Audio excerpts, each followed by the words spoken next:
Once again, my name is Clayton Hines. This is the program State of the Nation comes to you through the auspices of the Forbes Burnham Foundation. Today is the fourth Sunday in the month of October, and as usual, we normally bring to you information that can provide education for you in relation to the work and the legacy of Lyndon Forbes Sampson Burnham. Today's program will be focusing on the family. You know, Forbes Burnham was not only a man of the people, but he was one who recognized the importance of the family. And today we'll be looking at they have a saying that happy children make happy families, happy mothers and fathers make happy children make happy families make happy communities, happy communities make happy regions, and happy regions make a happy country. So today, in examining the issues in relation to Forbes Burnham and the family, I should tell you that the role of the family and the importance of the family in the society was one of the pillars upon which he advanced a number of his programs.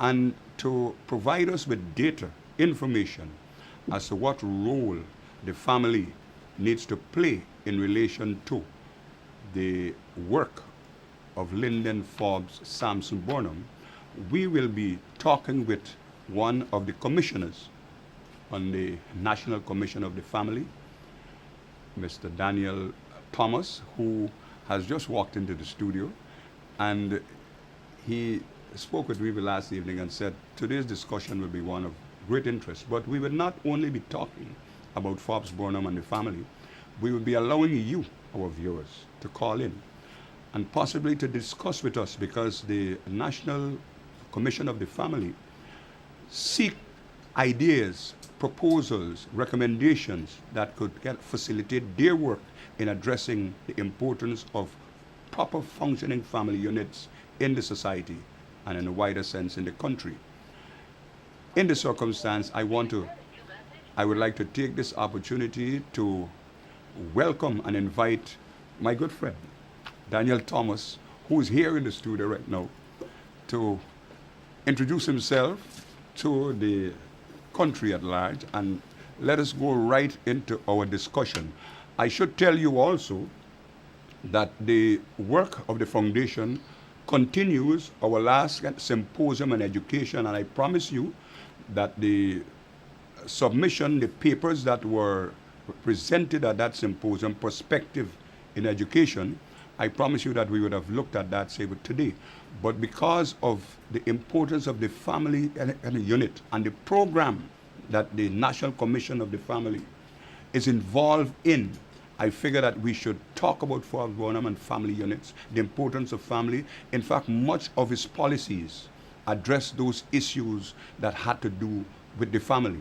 The establishment of a number of institutions like the NIS and those organizations were organizations that were developed particularly focusing on mothers and fathers who have worked their lives, and when they got older, to kind of benefit from some social kind of network to facilitate the continuation of their life. At this point, I want to introduce Mr. Daniel Thomas, who's a commissioner on the National Commission of the Family. Yeah, good morning.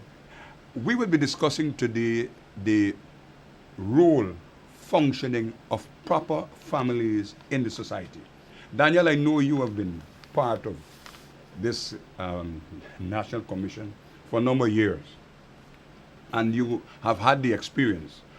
What, in essence, is the focus of the work of the family today as we speak? What are they focusing on at the moment? Well, we're trying to ensure that at the level of the commission, we're aware of some of the social problems that may be facing the family structure in Guyana. And as such, we've tried to roll out programs that, our budget can permit. We join with other governmental agencies in just letting persons know, what we think that should happen with regards to the family unit in Guyana. few months ago, I had the privilege of working with through the Office of the President. They had I think during the month of August, July, August, they had a gathering of some young people from Region 2, I think it was. And we met at Anna Regina in Anna Regina. And there I was able to do a presentation on the family and the family, various family structures, that we have in our societies and some of the issues that may be affecting us. And, there are a number of issues that do affect the typical family structures. You have a lot of single parent homes. A lot of young people said that, one of the issues, critical issues that are affecting the family unit is poverty, areas of communication between, parents. And then for some of us, what you call the modern trends, I would term it, in terms of you have same gender families, that is posing a challenge. When I say posing a challenge, how does society view them, with two persons of the same gender raising kids in the family, the value system and these kind of things. I want to focus on your mission statement. Yeah. The mission statement of the National Commission of the Family said to give greater recognition to the role that the family unit plays in evolution of contemporary society, Yeah. and to honor the family functions to enhance its role and to strive for well-being of its members. Now, from what you have said, I have recognized that the task of addressing the various, what you say, modern trends, Yeah. issues as pertain to proper functioning kind of family seem to be a very gigantic one, if I may use that word to describe it, because there's so many changes in today. You have mentioned this question of single parent. Yeah. That has mushroomed over the years. Sure. As part of the general approach, like you said, the modern trends. Yeah. Now, who and what organizations is the Commission working with to really address some of these issues of which you speak?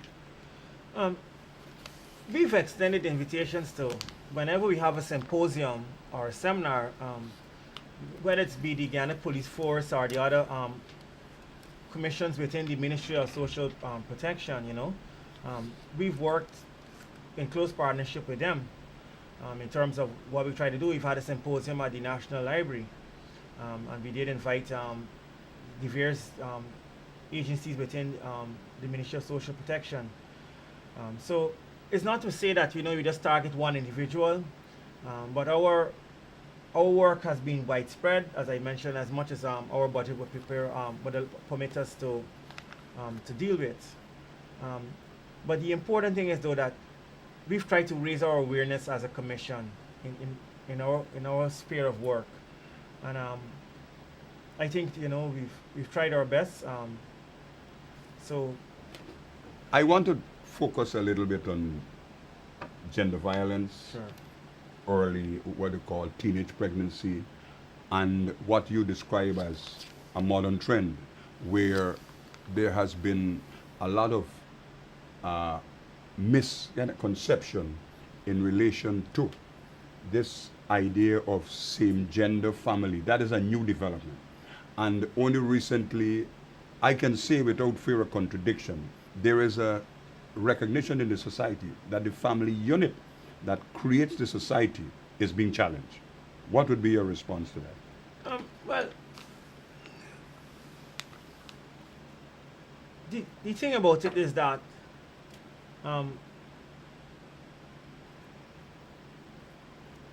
with the typical family structures we know, where you have a mother and a father with children, with offspring. That is how many of us have grown to know the typical family structure. However, as I did mention, there are now units within the society that we have to recognize as being a family structure, because there are adults there, and as I said before, there are these units that I term them units, but they're families too as well. We have persons of same gender, whether it's two males, two females, rearing, cohabiting and rearing kids, and that does pose a challenge to the society, because who plays the role of a mother, who plays the role of a father, and these kind of social issues that that we that gonna be before us, so the important thing is that at the commission level is that we don't discriminate, or we should not try to discriminate. The important thing is that we spread the message of what we think the values should be within those units. One of love, one of understanding, one of integrity, because from within that unit now you have persons who are going to grow and become members of society. So once these values are inculcated into the younger ones, never mind what the structure would be, the hope is that those persons will grow up into decent citizens, law-abiding citizens. One of your guiding principles for a fundamental kind of family kind of unit is protected by the human rights law. Right. Such as every member of a society is entitled to be part of a family kind of unit, provides for the financial, emotional, and material needs, and serve as the basis for the personal and the development, like what you have said recently. The other one states that the family is the pivotal institution around which society derives its strength. Its basic unit for development, protection, and well-being of members of society, particularly children.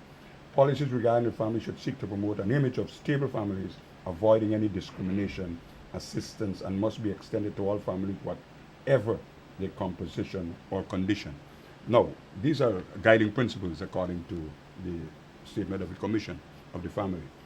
But, like you said, there has been an infiltration in society right now of some new trends. New trends meaning our young people are now early teenage pregnancy and other issues in relation to kind of family. Parents are not allowed to kind of discipline children in a certain way. The schools cannot discipline children in a certain way. These are all issues that has an effect on kind of family as we knew it then. Now, how do you, as a representative of the Commission, how do you seek to address these issues? I know there are other and related agencies that are engaged in addressing some of these matters, but as a National Commission of the Family, how do you gear yourself to address these issues that have infiltrated this structure of family as we know it? As I said before, there's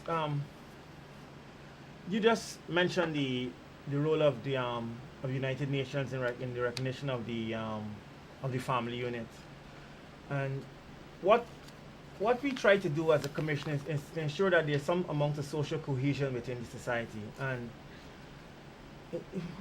the broader picture is that what do you want the values of your citizenry to look like, and these things are nurtured in the family unit. As I said before, whether it's the typical structure as we know it, whether it's a mother and father and with children involved, or whether it's a mother alone trying to raise the kids, or a father alone trying to raise his kids. Whether you have, they said, a grandparent kind of family unit where the grandparents have been left because both parents have gone abroad, with the promise that they return or they get the kids where they are, and it's 10, 15 years and the grandparents are still struggling to cope with rearing teenagers, and they're 16, 17 years old. But the important thing is that the values that are nurtured in that household are what these children are taught and they're brought up with, because from them you'll probably have less crime, you'll have persons of integrity, person with high moral standing. Never mind what the unit may look like, as I said before, whether some single mother trying with 4 or 5 kids, if she's able to instill those values, nurture those values, give the necessary love, care, and attention to the young ones within our unit, society is going to be better off. But if we struggle to inculcate good values, we can have a lot of delinquent children roaming the streets like we currently have now. We have an issue where now you have a lot of young men, 14, 15, maybe even as young as 13 years old, roaming the streets in the afternoons. They're not in school, and they're preying upon children who are trying to take an education. They're robbing them at the school parks. They're robbing them on Carmichael Street. They're robbing them coming out from the University of Guyana when they come down from evening classes. And it's a very disturbing trend. Now, the only word I could put to those young men who have nothing to do, but other than to rob and stab a youngster, is that they are delinquent persons. Therefore, at some point in time in their life, the family unit would have failed them because they don't have the moral standing in making the right choices in life. They have chosen that delinquent path, and society is now feeling the wrath of that delinquency. So what they're doing now is at a young age, 13, 14, 15 years old, they have taken it upon themselves that the only means of their survival is to take up another young person who's trying to take an education, deprive them of their phone or their bus fare home, or just take the bag with 30, 40,000 worth of books inside. Now, as a society, I mean, we should not condone that. And I think it's a serious issue facing us right now. But there's where you have the breakdown society, when you have young people not knowing, not making the correct choices in life. And those choices stem from what is taught to them at an early age. I want to intervene at this point because I was talking with a person a little younger than I am a few days ago, and he said to me that we have not only the young people at that age. He has said that there's a view he had. The past administration has developed, has left as a legacy, a lost generation of young people. And the age group of which you speak, 13 and 14, is indicative that those children may have come from persons who are pretty young.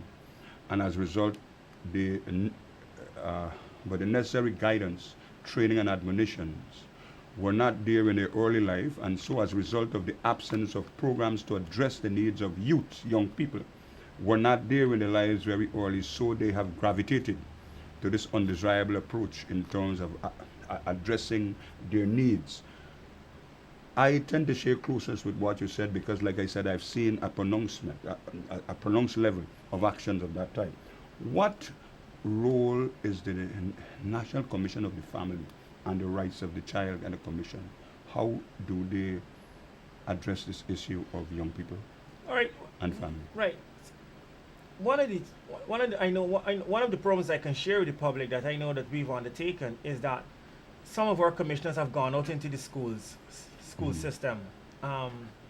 So we visited a number of schools, met with the PTAs, and in some instances met directly with the children. And we've tried to share with them, the role of the commission, what we can do as commissioners, listen to some of their issues that are affecting the teachers within the school system and the children within the school system, and basically share with them the importance of the family unit in society. So that is what we've done, in our capacity as a commission.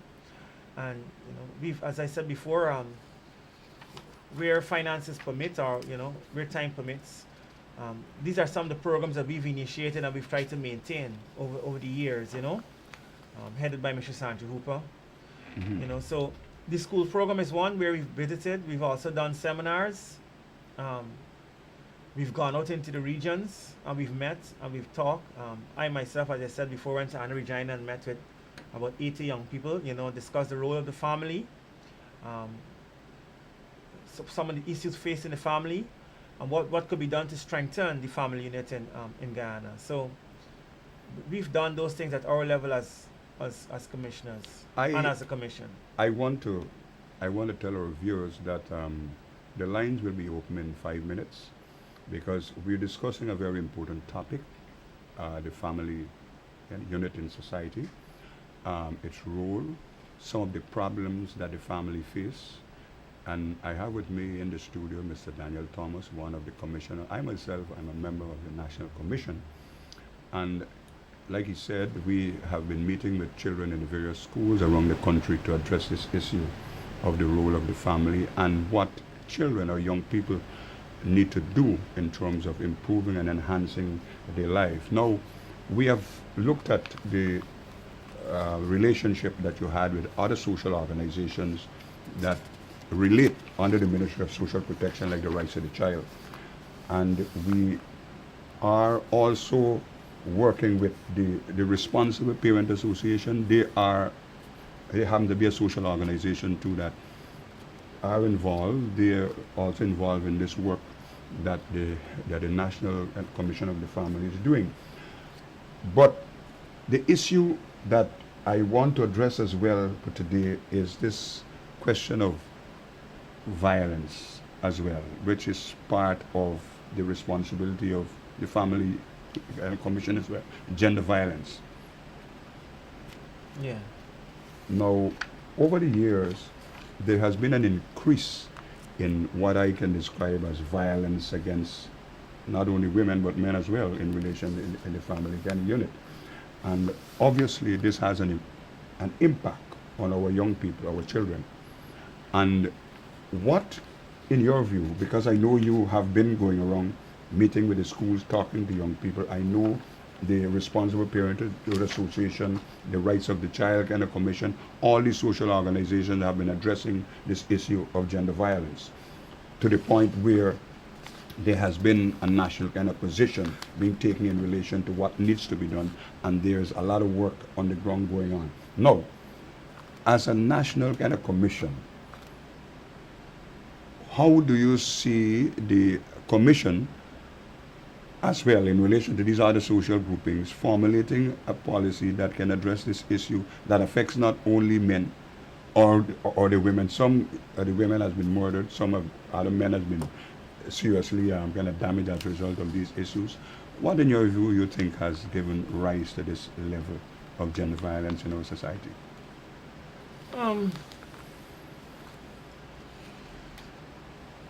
Being no expert, and I will never pretend to be, but what the society needs to understand is that a lot of legislation has been enacted. There are a lot of laws that are there in our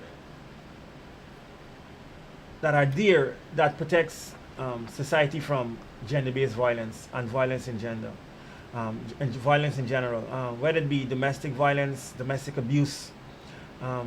We have the legislation in place. How well it's enforced, it's another issue. If persons are using the courts to good effect, when I say good effect in terms of getting issues prosecuted, that's a different side of the coin. But the laws are there. And if you observe, I think over the last year or two, we've had more cases being brought to the courts, persons being charged for child molestation, child rape, and the magistrates have been doing their job because you could see from the sentences have been very profound. And if persons don't want to learn from that, well, then that's not an issue. But I think based on our outreach as a commissioner, what we've heard, it's not like one specific area that will lead to gender violence. But issues such as lack of communication, simple basic lack of communication could result in two persons becoming angry with each other, things like alcohol, an alcohol addicted parent, whether it's a male or a female, you have issue of low level of tolerance, and that's a very big issue facing our society, where persons lack understanding, where I could listen to you and you could listen to me without us resorting to blows. These kind of things you've heard issue of poverty, where a man feeling inadequate, because he doesn't earn enough, and then the woman feels that it's right for her to have a side partner, a side arm in order to make ends meet. And those simple little actions could result in the issue of gender violence. But we don't condone it as a commission, and society should not condone either party, whether it's a male or a female, hitting each other. The lines are now open to our viewers. You are free to make your calls, make your comments. I want to just go back a little. What we are faced with today existed during the time that Forbes Burnham was leader of this country and Prime Minister and Executive President. But the way in which he addressed this question of employment and engagement of our young people was much different, in that he established an institution that provided which addressed a lot of those issues that you have mentioned in relation to what are some of the social issues that plagues the society in terms of our young people, early teenage pregnancy, and they needed that, and he established an institution called the Guyana National Service. And if I recall, there were thousands of young people that were on borderline in terms of falling prey to some of the same allurements that you have mentioned that has affected the role and the proper functioning of families in the society. And these young people have gone into this institution and has come out reformed, and today are playing a very significant role in the development of not just Guyana, but other countries as well.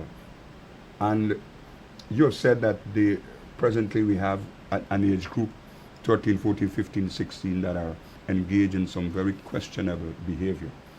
And what do you think, had we had an organization like the GNS to assist like the National Commission of the Family to address some of these social ills that are plaguing our young people? Well, the thing about it is that the government we have other institutions, maybe not with the same kind of structure as what National Service did, because paramilitary organizations tend to bring some level of discipline within the walls, within the government. But we do have institutions that young people could tap into, where they could derive many benefits in terms of learning trade, learning skill sets, even get an education, because education is your vehicle, your pathway out of poverty. Morning, you're on the air. Yeah.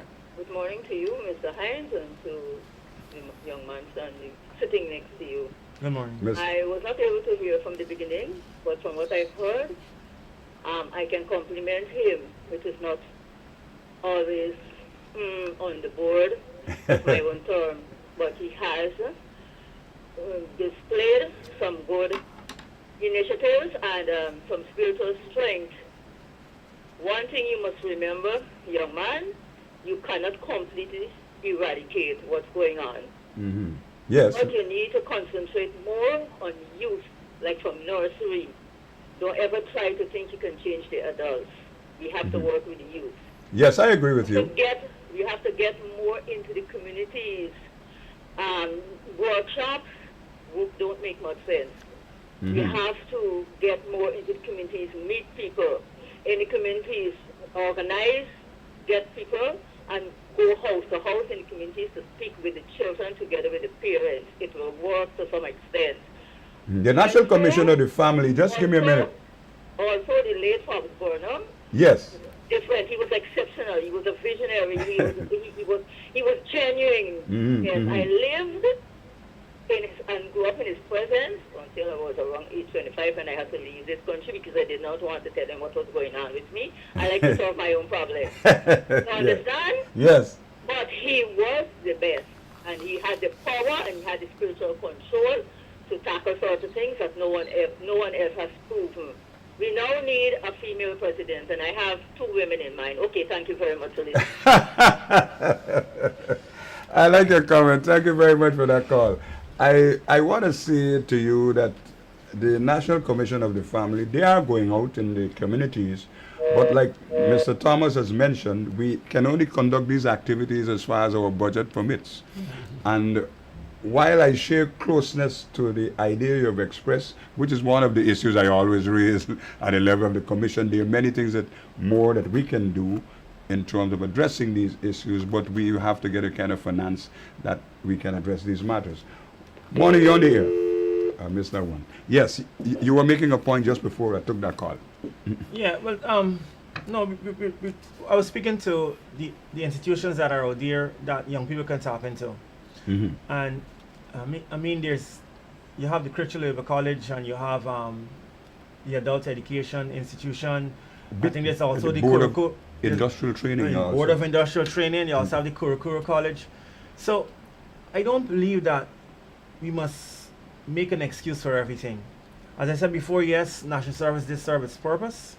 At that time, in terms of paramilitary organizations bring levels of discipline to them, and as we all know, society could examine it, society could debate it, the pros and cons, but the important thing is that there are still institutions that do exist that young people, even if you leave school early and you want to go back to school, whether it's you became pregnant early or you just drop out because you couldn't cope, that you can still go back to.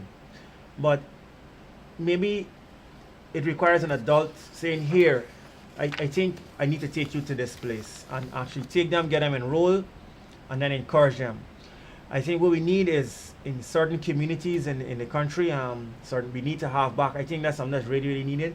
We need centers where the centers maybe in the Tocqueville community, in the large community, maybe you heard stories about the YMC, the Y, they call it the Y, and that used to be in our Bystone, where you have these kind of centers where parents could go and you'd have a resource person there. The mother could probably say, well, here, my son dropped out of school, he's struggling.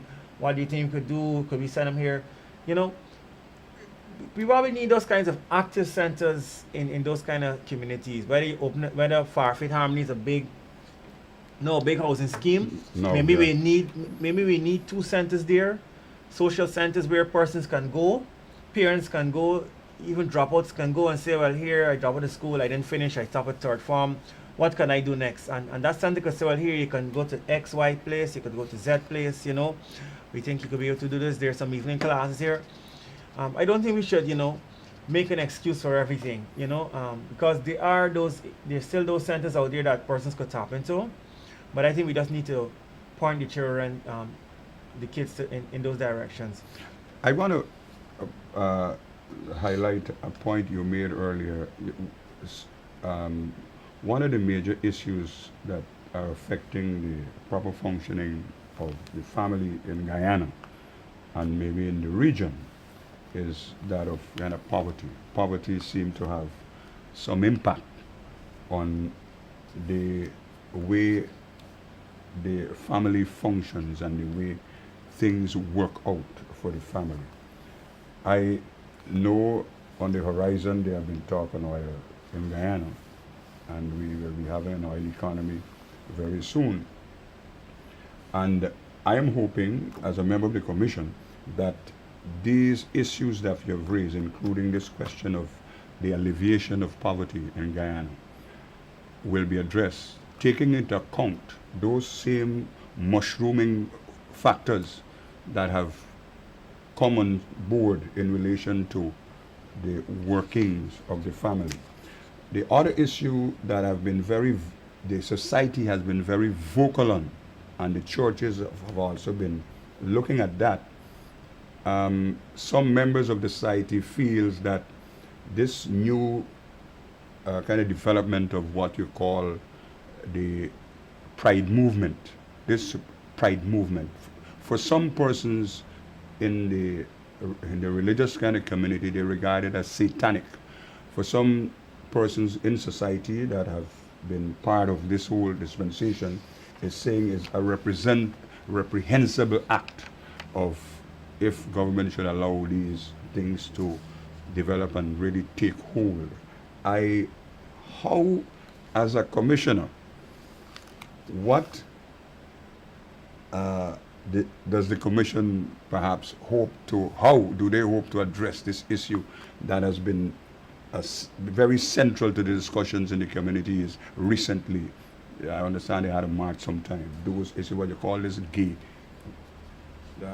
action that has mushroomed in society recently. Well,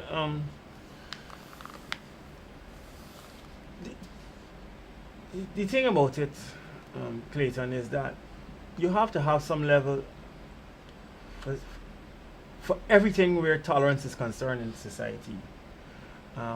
Whether it's racial tolerance, human tolerance, whatever it is, Um, we're all human beings of different ethnicity, different makeup, existing in this space.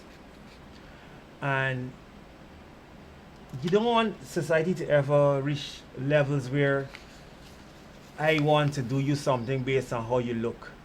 Because then we treading on very dangerous grounds. Because when you have society reaching those levels where I can't speak to you because you're a black man or a white man, or because you had on a yellow shirt and you got on a jacket, that when you reach those levels as a society where you can't tolerate each other, when we have problems,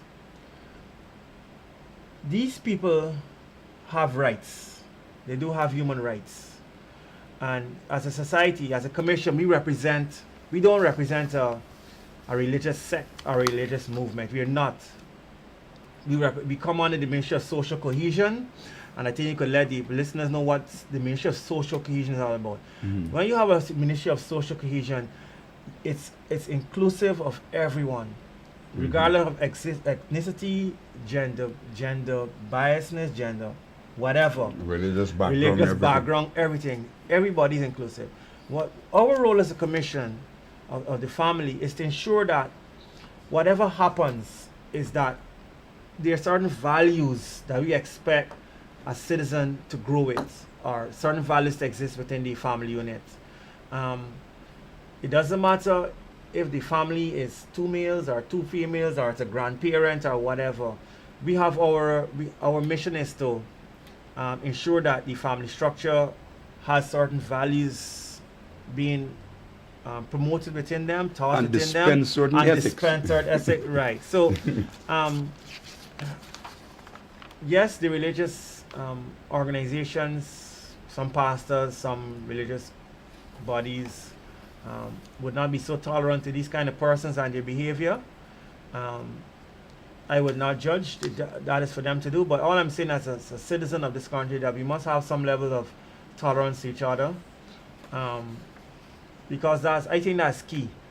And you know, if you take note of what's happening in the United States quite recently, you know, you can't speak from a position of power and authority, violence, and promote violence, because some person is going to take it upon themselves to react to what you're saying. And I think the United States at this point in time is a classic example of what's happening. So at least in Guyana, we don't have our president speaking violence, and I think that's important. You know, him being a statesman as he is. So that's important. Just to imagine if you had a president saying, well, you know, he doesn't tolerate, you know, persons of different particular group would happen. You know, you got people with sticks, you get mob violence and these kind of things. And as a society, we can't afford to go down that road, you know. Like I said in my earlier statement, I said that the happy families make happy communities. Yes. And happy communities make happy regions. Point on. And happy regions make happy country. Correct. So if the focus and the mission of the National Commission of the Family is to promote these values in the society, then the objective of realizing the proper functioning potential of the families in the country would be one that would be realized by the wider society and the commission as a whole. Yes. Like I said, our lines are open and you can call in, make your contribution. I have Mr. Daniel Thomas with me, a commissioner. I myself also commission on the National Commission of the Family. And we are trying to focus on some of the issues that seem to be affecting the family unit in Guyana today.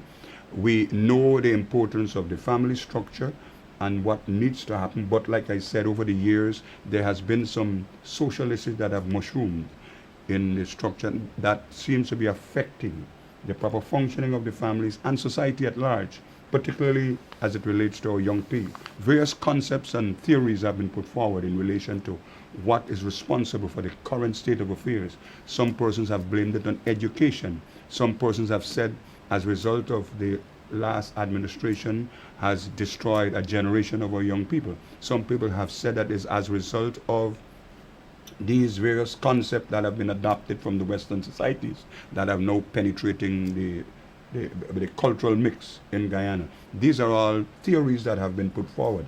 Morning, you're on the air. Yes, good morning to you, sir. Morning. I was just listening to Mr. What is his name? Mr. Thomas. Mr. Thomas, yes. Mhm. And he spoke about social cohesion and social coexistence. Mhm. We are looking at Guyana and its face. What is social cohesion doing for Guyana outside of social coexistence when we can coexist together with an understanding that we are still one people, but we can coexist? Mhm. And social cohesion, what does the two words bring? Thank you. That's my question. Yes, you You are. answer, you answer. I wonder, coexistence and social cohesion, like you said, they are one coin on different sides. First of all, this is my attempt, this is what I understand it to mean. In our society that happens to be made up of 6 people, we have 6 people who has different cultures. And as one team called Guyanese, with these different kind of cultures, we need to develop structures, systems that can bring about cohesiveness between these different ethnic groups, units, and cultures to make it one Guyanese in nature. That is as far as cohesion is concerned.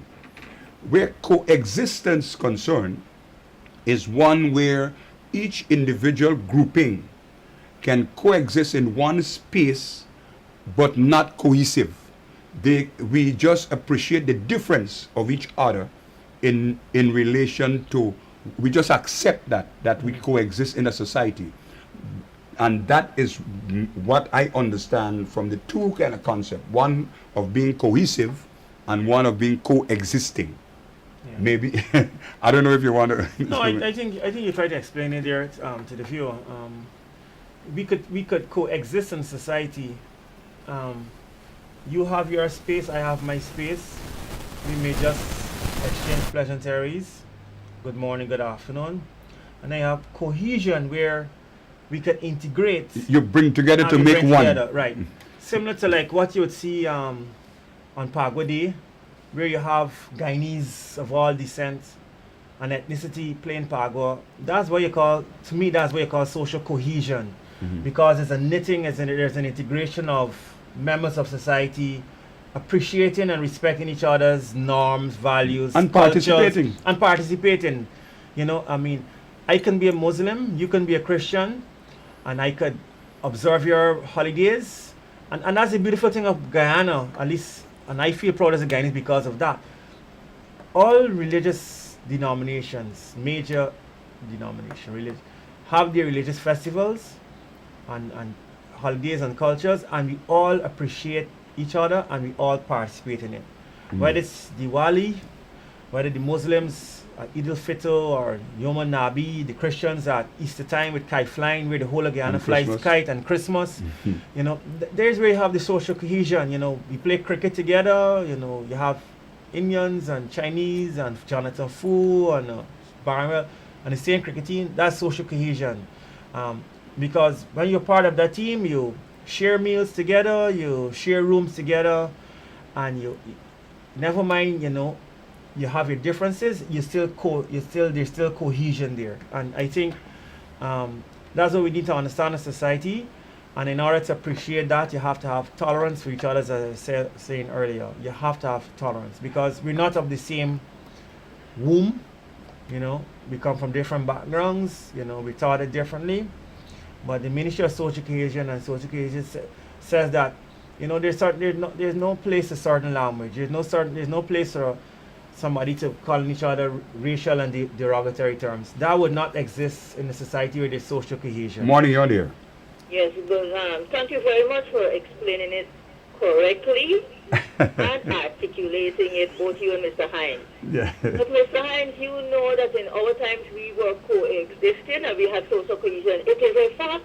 Yes, but I want to Drink say to from you, one cup, one spoon. I want to add to what you're saying. Yes, In sir. my view, Forbes Burnham had the vision to recognize the need for social cohesion. Yes. And that's the reason why he made, because we are 6 different peoples, Yes. 6 different backgrounds and cultures, he made the religious holidays, he established, Amen. he made them religious holidays. Yes. Everybody had the holidays. It was Right. never done before. And all these Oh. actions were geared towards creating this same Right. cohesive unit to Right, make and we us had all it. one Guyanese. It's just one unfortunate time when an outside existence Yes, created that racial problem and he quelled it. yes, And it was dormant until the PPP started to bring it up, but it's a fact. yes, I agree with And you. so he loves to promote race hate. Yeah, Thank you very much for listening. yeah. Thank you very much for calling too. I don't, when I heard what the gentleman asked the question, I said I will attempt to really address it, because if we're talking about cohesiveness, cohesion, and we look at our history, you would recognize that the strategy adopted by Lyndon Forbes Sampson Burnham in welding together this nation in terms of our motto, in terms of our national anthem, in terms of what we need to have as our national songs. Much of these actions were geared towards bringing about cohesion of the different ethnic groups that constituted Guyana or a Guyanese.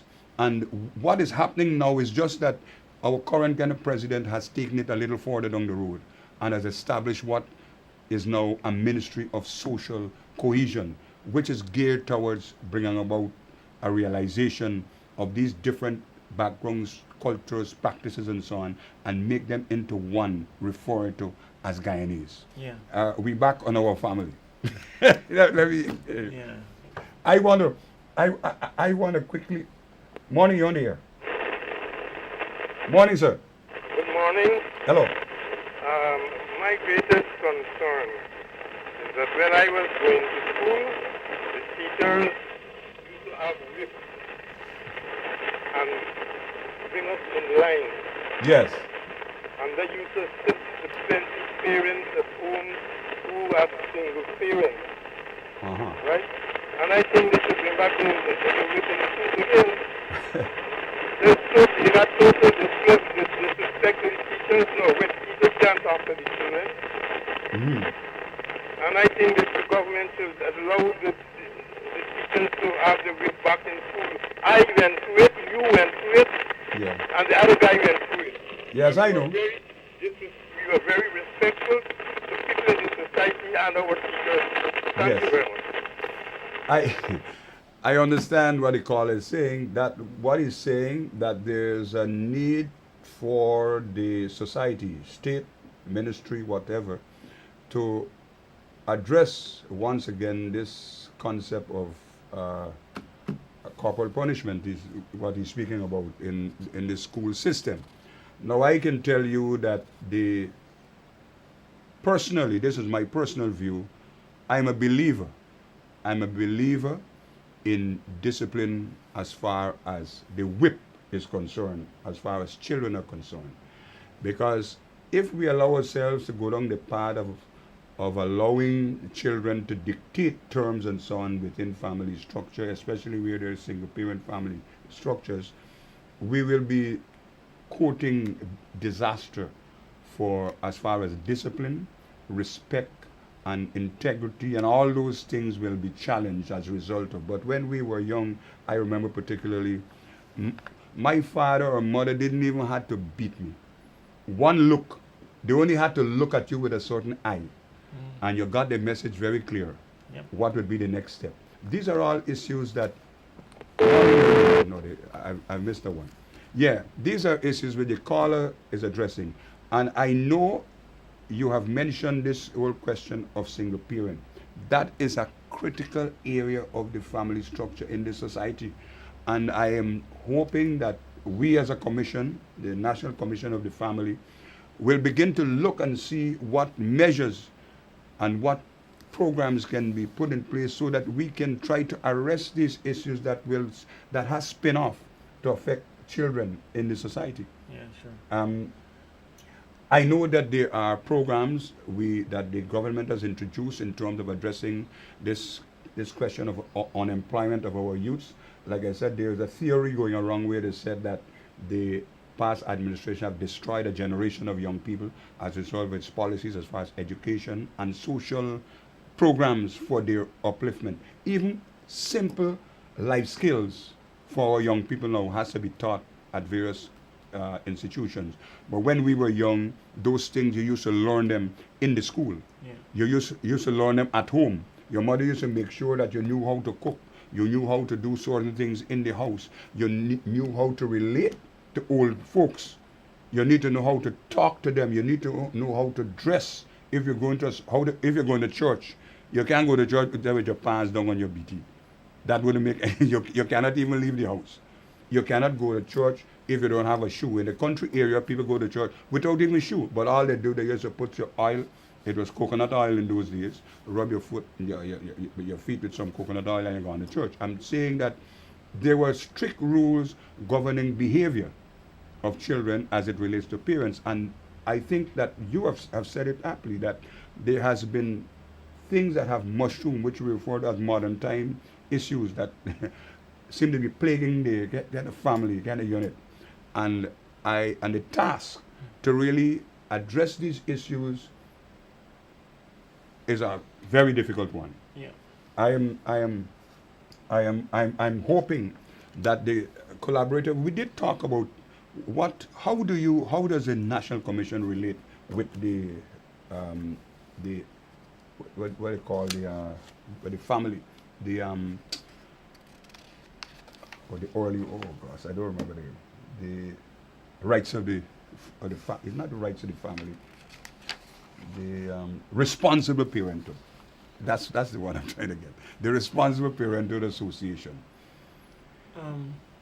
Their functions seem to be all part of what the National kind of Commission is trying to address, particularly in this area of young mothers and young parents, whether male or female, in the society. Responsible Parenthood Association.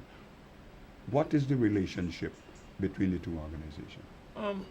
I'm not certain of the levels of collaboration between the two agencies as a commissioner, but I know of the work of the Responsible Parenthood Association because I've lent on them in the past to do seminars to me, to do August vacation work with kids, and every time I would have tapped into them, they have readily made the resource persons available to whether it's to speak or on certain topics that are, important to us. Morning, sir. You're on the air. Good morning. Morning. One thing, I've been enjoying your program. One thing I want to add to you. Please turn on your radio or television. I'm getting a feedback here, Yoga. Okay. One thing I want to draw to your attention Yes, sir.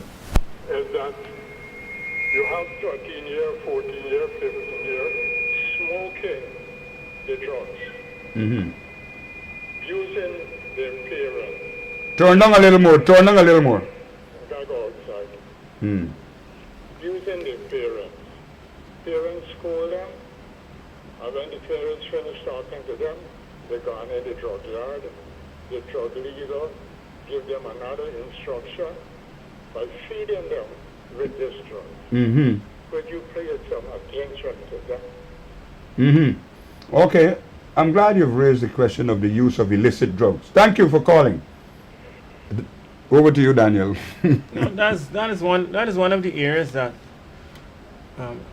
is responsible for the breakdown in the family structure, the family unit. The addiction, whether it's narcotics or alcohol. But as here's why again I say that, you do have the support mechanisms in place in society, but how effective are we in ensuring that those institutions work? Whether it's the eradication of drugs through the Guyana Police Force or the CANU or our social workers, all those thousands of graduates from university and who do the social work program, how much work are they doing in our society to meet these challenges, to address and confront these challenges head on? Because for every problem there's a solution, and Yes. it is us as the adults in society ensure that these problems don't overwhelm us, and become plagues. You try to get rid of a cancer, you know what you have to do. Mhm. And you view them as cancers, but you know what you have to do. And it's for us as the adults to ensure that we put the necessary mechanisms in place. Is we as adults have to ensure that the necessary institutions that are in place are working, are functioning, have the necessary resources, whether it's human or financial.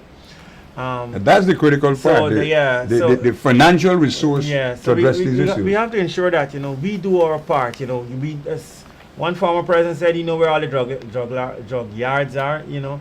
If that's the case with the current administration, we need to do something to eradicate the drugs out of our society. Make sure that we have the necessary support groups in place that we can. Not just so that we pick up these kids, but we can put them into some institution. And I'm not speaking here about the one in Esquivel, but maybe one located in Georgetown, where we can say, listen, we send you here, whether it's a little rehab center that is equipped to change the mentality, change the thinking of these children. And as one good friend of mine once said when I was doing a summer program, he said, it's all nice to deal with the kids, but when we finish with the kids in the afternoon, they go back into the same society, into the same structure. Let us deal with the parents. So right away, what we did with the program is that we implemented an evening workshop for the parents, where we invited the parents to come after work at 6:30, and where we taught the parents 2 life skills as well. We taught them things on budgeting, family planning, how to deal with delinquent kids, some of the areas that they could get help in, and these kind of things. So it's important that as a society we offer solutions. It's all good to look back and reminisce, but you need to go forward. And it's important that the collective society we do go forward. And at the ministry, there are a number of commissions that try to, work along with the government to ensure that the cries of the society are heard. And we, at our level, we work to ensure that we promote good family structures, good family units, because as you said earlier, with persons coming out of family units of certain value sets and value structures, you get better citizens, you get policemen of integrity, you get army officials, you get lawyers of integrity, your president is one of integrity, you get a better society. Morning, you're on the air. Hey, good morning. Morning, sir. Your topic is a very interesting. Please speak a little louder. I said your topic is a very interesting because the times to which the world has come. Guyana is now driven by the American system. A little louder. I'm barely hearing you. That Guyana is now driven by the American system. Even the way of training up our children has become Americanized. Okay. The thing is, Guyana is not America. And That is true. gone are the days when Guyanese used to send back home the children to get a Guyanese upbringing. Mm-hmm. Today, it don't make any difference. As a matter of fact, it might be worse to happen in Guyana than in America. Right? Because, as you know, the drugs is all around. All the activities that you can find in America, and in Guyana, it is without control. Recently, I've been talking with a teacher. She's talking about Guyana Responsible Parenthood Association. And the thing is, who monitors those persons who are there? There are persons in these organizations who are gender biased, in that some of them are lesbians and gays, and they're pushing their own personal agenda, and not necessarily the gender of the organization, if you know what I'm talking about. I'm hearing you. Right? The schools, the teachers got problem with the children them because some who's not lesbian is gay, right? And then you got gay and lesbian teachers pushing the gender. Let me tell you something. That system is a demonic system, and the only way you get persons into it, you gotta be targeting people. If you don't target people, persons will naturally gravitate towards being lesbian and gay, they normally would target you and they're targeting the children. You got teachers who are lesbian and gays and they're targeting the children. I know about that. I grew up in an area where there was this big reputable person who used to be a shipping agent in Guyana, who used to be targeting young boys. Right? Very unfortunate. They have to target you. That's how they get continuity. Okay. That's how they get continuity. So who monitors these people when they go out there with their own agenda to mess up people's children? Let me tell you something. Anybody messes my child like that, right? I could take her off their head. Now, I thanks for calling.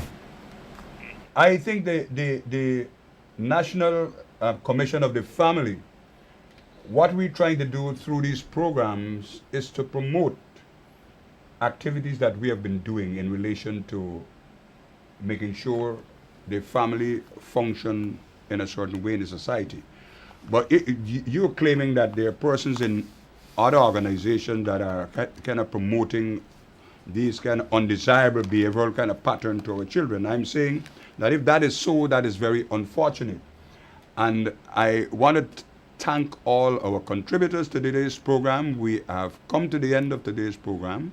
And I want to thank my friend, Mr. Daniel Thomas. And I would give him an opportunity to say a few words before we close shop. Over to you, Daniel. Just thanks for having me here. It's a pleasure doing the work on behalf of the Commission, the Family Commission.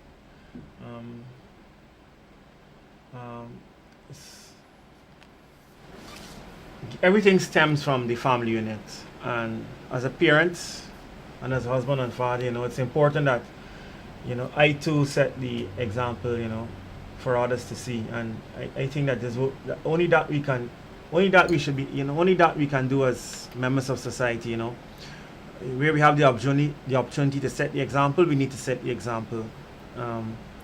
So I try to promote the work of the Commission, and wherever possible I get to spread that message on behalf of the government and the minister and the ministry. It's always a pleasure of mine to do it. Thank you very much for having me.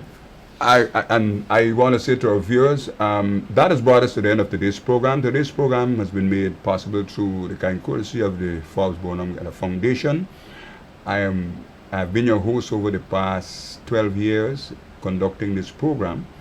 And what I want to say to you that we are geared towards promoting the legacy of Lyndon Forbes Sampson Burnham and what he stood for. And we all know that he was a dedicated kind of family man. He was a dedicated nationalist. He was a dedicated Pan-Africanist, a dedicated regionalist, that he was the Caribbean man of the 20th century. And the importance of having properly family structures, promoting good values in the society has been one of the pillars that he has been promoting over the years. He has been leader of this country. I want to thank you for inviting me in your living room, bedroom, and in your kitchen on today's program. I'll be with you again, once again, on the 4th Sunday of the month of November, when we bring to you another program, The State of the Nation.